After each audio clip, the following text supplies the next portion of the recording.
Bonjour à tous.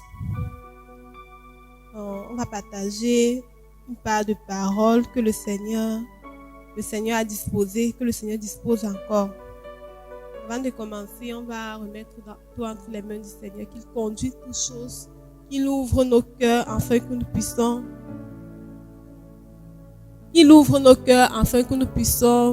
véritablement entendre ces paroles, que ça puisse produire en nous des changements. On va prier. Seigneur, nous te bénissons pour ce moment de partage que tu permets. Nous prions que véritablement tu disposes de nos cœurs à recevoir cette sémence, à recevoir cette parole, pour que ça puisse produire en nous des fruits dignes de toi et que nous puissions grandir à la gloire de ton nom. Au nom de Jésus, nous avons prié. Amen. J'aimerais véritablement qu'on commence par ce passage de Jean 13, à partir du verset 34. On va lire Jean 13, verset 34. C'est le Seigneur qui parlera. Il dira, je vous donne un nouveau commandement. Aimez-vous les uns les autres comme je vous ai aimé. Vous aussi, aimez-vous les uns les autres. Verset 35. À ceci, tous connaîtront que vous êtes mes disciples, si vous avez l'amour les uns pour les autres. Amen. Beaucoup de nous, quand on arrive dans le Seigneur, on connaît ce bout de parole. Et pour la plupart, nous sommes confrontés à un problème crucial, c'est qu'on ne parvient pas à aimer, on n'arrive pas à aimer, on ne sait pas aimer. Et c'est pour la seule raison qu'on doit connaître, pour pouvoir appliquer cette parole, il faut d'abord que nous comprenions que l'amour n'est pas quelque chose de charnel en fait. S'il faut s'appuyer sur nos propres forces pour pouvoir aimer, on ne pourra pas aimer, puisque la chair ne sait pas aimer. C'est cette parole de Galates 5 qui va nous faire comprendre que la chair c'est un don spirituel, la chair c'est un don de l'amour, que l'amour c'est un don spirituel, que l'amour c'est un don de Dieu, parce que la chair ne pourra pas nous aimer. Donc dans Galates 5 verset 16, je retrouve le passage. Galates 5, verset 16. La parole dira, « Or, si vous êtes conduits par l'Esprit, vous n'êtes pas sous la Torah. Mais les œuvres de la chair sont évidentes, ce sont l'adultère, la relation sexuelle illicite, l'impureté, la luxie sans bride. » Bon, on va s'arrêter au verset 18. Il dira, « Si vous êtes conduits par l'Esprit, vous n'êtes pas sous la loi. » Et le verset 16, c'est le verset 16 qui va plus nous intéresser. Marchez selon l'esprit et vous n'accomplirez pas les désirs de la chair. Amen. Ce qu'on doit connaître, c'est que si l'amour, en fait, c'est un don spirituel et que les hommes et les femmes charnels, les hommes de femmes de chair ne peuvent pas marcher selon l'amour. On ne pourra pas, puisque l'amour vient de Dieu. C'est Dieu qui nous donne d'aimer. On va prendre ce passage que tout le monde connaît, ce passage de 1 Corinthiens 13 qui nous apprend, qui nous dit comment marcher selon l'amour. Donc le premier point qu'on doit comprendre d'abord, c'est que si on veut marcher selon l'amour, on doit être ces hommes et des femmes spirituels. On ne doit pas essayer d'aimer de nos propres forces, parce que en réalité la chair ne sait pas aimer. Et c'est l'esprit que Dieu nous donne, c'est l'esprit de Dieu qui est en nous, qui nous donne cette capacité de pouvoir aimer et de pouvoir manifester l'amour autour de nous. Donc dans 1 Corinthiens 13, ce bel chapitre qui nous parle de l'amour, dont tout le monde connaît, le Seigneur dira 1 Corinthiens 13 à partir du verset 4 où on nous parle des caractéristiques de l'amour. L'amour est patient, il se montre doux. L'amour n'est pas envieux, l'amour ne se vante pas, il ne s'enfle pas d'orgueil, il ne fait rien de malséant, il ne cherche pas son intérêt, il ne s'irrite pas, il ne tient pas compte du mal, il ne se réjouit pas de l'injustice, il se réjouit avec la vérité, il couvre tout, il croit tout, il espère tout, il supporte tout. En fait, j'aimerais qu'on s'arrête un peu sur le verset 7, parce que c'est là où beaucoup de nous fautons souvent. L'être humain que nous sommes, nous avons tendance à lorsqu'on connaît le caractère de quelqu'un, lorsqu'on connaît le caractère, l'attitude d'une personne qui ne nous plaît pas, nous avons tendance à rejeter cette personne, de catégoriser cette personne et on passe à côté souvent. Le Seigneur dira, l'amour couvre tout, l'amour croit tout, l'amour espère tout, l'amour supporte tout. Donc lorsque nous aimons quelqu'un, lorsque nous voulons marcher dans l'amour, premièrement, nous devons savoir que l'amour croit tout. Croire tout, ça veut dire qu'on doit croire au changement. On ne doit pas voir la personne comme nos yeux nous montrent. Puisque, comme je disais tantôt, l'amour, ce n'est pas, des hommes et des femmes de chair ne peuvent pas aimer. C'est un don spirituel, en fait. Pour pouvoir marcher selon l'amour, pour pouvoir voir cette personne, pour pouvoir aimer une personne, il faut que nous soyons en mesure de voir cette personne comme le Seigneur voit. Pour pouvoir croire, en fait, pour pouvoir croire en cette personne, croire au changement, voir la personne comme le Seigneur veut qu'on voit. C'est ça, en fait, marcher, pouvoir aimer l'autre. Pour pouvoir aimer l'autre, il faut être en mesure de voir l'autre avec les yeux de Dieu, en fait.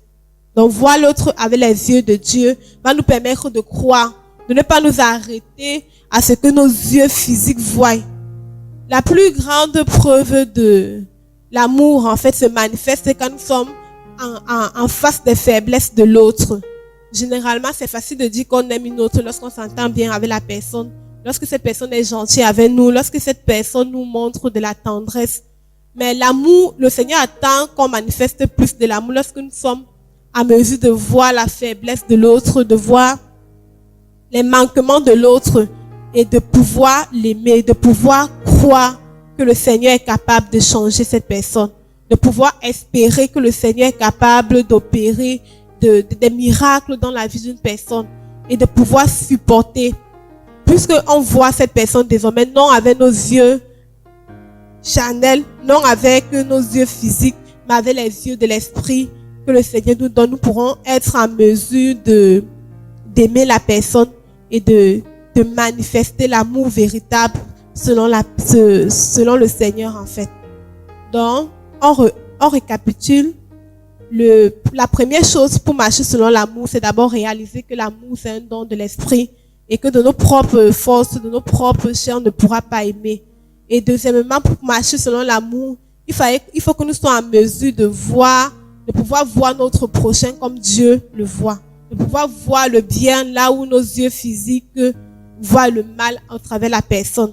Donc de pouvoir espérer, lorsque tout montre que pour la personne c'est fini, pour la personne c'est impossible qu'il puisse avoir un changement dans la vie de cette personne.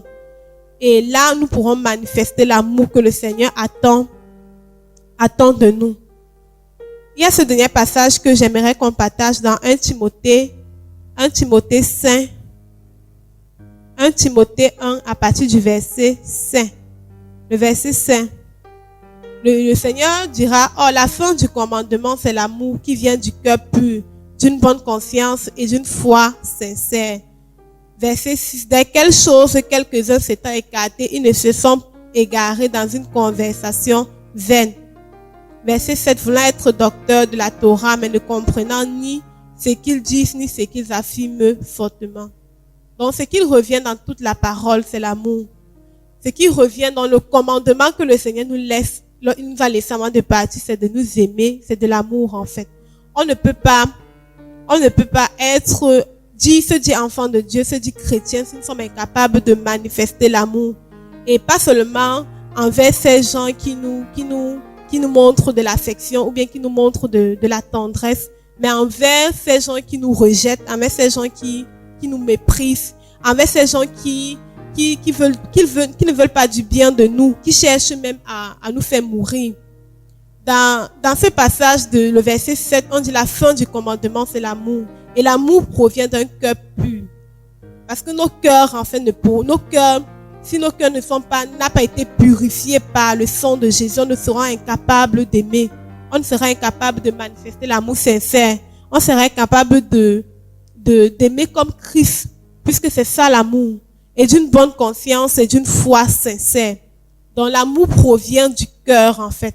On n'aime pas, le Seigneur dira, mes petits enfants, n'aimez pas en parole. On n'aime pas en parole, on n'aime pas juste, pas pas des paroles, en fait. On aime, l'amour provient du cœur. Pour pouvoir aimer l'autre, pour pouvoir manifester l'autre, ça provient du cœur. Et ce cœur doit être pur, ce cœur doit être lavé par le sang de Jésus. Et ce cœur doit véritablement être rempli du Saint-Esprit. Parce que l'amour, c'est un don de l'Esprit. L'amour, c'est un don de l'Esprit. C'est pour ça que dans ce monde, on ne peut pas trouver de l'amour. Dans ce monde, il n'existe pas d'amour véritable. Puisque c'est Dieu qui nous accorde d'aimer. Puisque lui, il est amour. Donc, sincèrement, j'aimerais véritablement qu'on prie véritablement que le Seigneur nous donne d'être ces porteurs d'amour, ces hommes et des femmes dans cette génération où on constate que de plus en plus, il n'y a plus d'amour. De plus en plus, il n'y a que de l'hypocrisie. De plus en plus, il n'y a pas de véritable amour autour de nous. Nous sommes dans un monde où c'est l'intérêt. Nous sommes dans un monde de matériel. Nous sommes dans un monde où on ne fait rien pour rien. Donc, on ne peut pas aimer quelqu'un sincèrement comme le Seigneur le veut. Donc, on va prier que le Seigneur nous donne véritablement de réaliser, de laisser son esprit, en fait, remplir l'amour dans nos cœurs pour que nous puissions marcher selon l'amour, nous puissions aimer notre prochain, nous puissions voir notre prochain comme Dieu le voit, avec les yeux de l'esprit, et de renoncer à marcher selon la chair. Parce que lorsqu'on marche selon la chair, nous sommes incapables d'aimer. On ne peut pas aimer. La chair ne sait pas aimer. Donc, on va prier. Seigneur, nous te bénissons pour ce moment de partage que tu as permis. Nous prions véritablement que tu nous remplisses de ton amour, que ton esprit déborde en nous, pour que nous puissions être ces hommes et des femmes qui marchent selon l'amour, qui manifestent l'amour autour de soi. Des hommes et des femmes qui sont porteurs d'espoir dans ce monde où il n'y a plus d'espoir. Des hommes et des femmes qui sont porteurs de bonnes nouvelles dans ce monde où on n'a que des mauvaises nouvelles au quotidien. Véritablement, Seigneur, nous te prions et nous te bénissons pour ce moment de partage. Au nom puissant de Jésus, nous avons prié. Amen.